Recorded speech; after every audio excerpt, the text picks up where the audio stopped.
This young man came. He came rolling home. This young man, he played five. He played knick-knack between my thighs. With a knick-knack, paddywhack, give a girl a bone. This young man came rolling home. This young man, I shouldn't carry on anymore. Could go on forever. Yeah, I wasn't feeling well the other day. And solitude, it heavies the air when one has nothing else to do but think. Think, Domes, think. I tried hard not to think about you, but my mind is a very bad habit of understanding me sometimes. And I find that I can't escape myself. And in doing so, I can't escape these thoughts of you.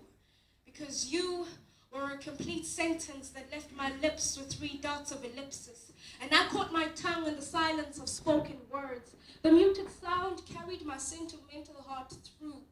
The channels of my eyes, you see, they bleed me a transparent pigment of crimson because I have my heart beating by my eyelids.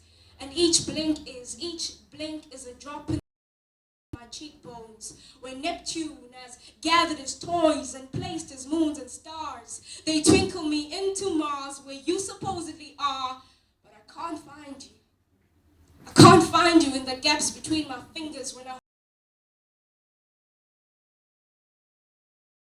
reminds me of your innocent smile or the naughty tendencies in your eyes.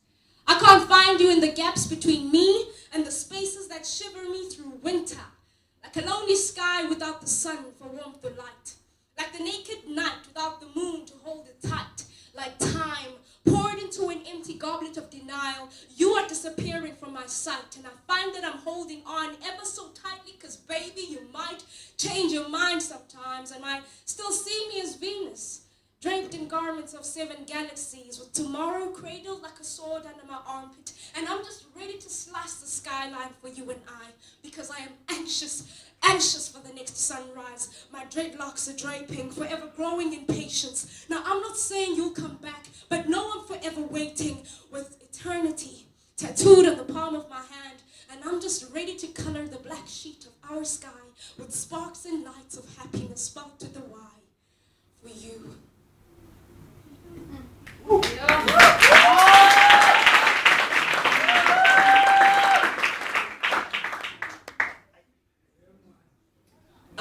Please help me sing this. I really don't know all the lyrics in all honesty, but Nkosi sikeleli Afrika maluphakanyiswa imithandazo yethu. Come on, guys. Come on, South Africa. Do your thing, South Africa. Yeah. Let's up. Yeah, sure. Now, guys, we can stop there, man. Yeah, I'd like to say, I've always wanted to say this. I do write political poems. I don't like politics, but I write political poems. I acknowledge our freedom. And more than anything, there's nothing that hurts me more than to find people who are supposed to help a nation grow through spoken word and are still enslaved in their minds. Because the problem with that is that there are other people who are still trying to find the way out. So in all my poems that you hear, I'd like for you to seek the light and not feel spellbound. Now there's a 16-year-old boy who's turning 17 this year, who presently chills at the corner where the future intersects with our history. His name is Democracy. He's forever mumbling what sounds like poetry and forever high in the spliff of our disjointed society. He forever sniffs on the stiff aroma of whiskey, counting how many governing bodies make the front page daily. He seems forever tipsy and everybody thinks he is crazy when actually he is only a reflection of you and me, raggedy, fashionably styled with the finest files of humanity, compliments of our parliamentary authorities who lift the clenched fist of a revolutionary hypocrisy. He spits in prophecies and expresses his powerful mentality, but nobody wants to listen to him carefully, too obsessed with the honey of money that stings, the BEEs. And it's no wonder our flag is forever asking why endlessly. He reckons it's probably the immorality of society that these policies work only for the ones with big bellies, who embrace the inheritance of polygamy, who are forever power-hungry and driving our state to calamity, strategically holding strikes and rallies that fuel the youth with doom and catastrophe. Now forget what happens in the rural vicinity. Forget that they do without electricity, and unless they travel to rivers of hope, with leaking buckets of broken homes, they will be thirsty.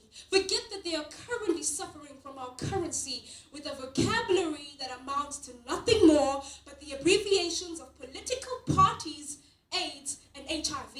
Forget that they are constantly promised unity but are forever fed the contrary. See, such leaves democracy angry, and it leaves them tearing this book of rhymes in fury because nobody wants to listen as he speaks wholeheartedly. So democracy lights a ciggy and chills by his corner silently with this container of gasoline.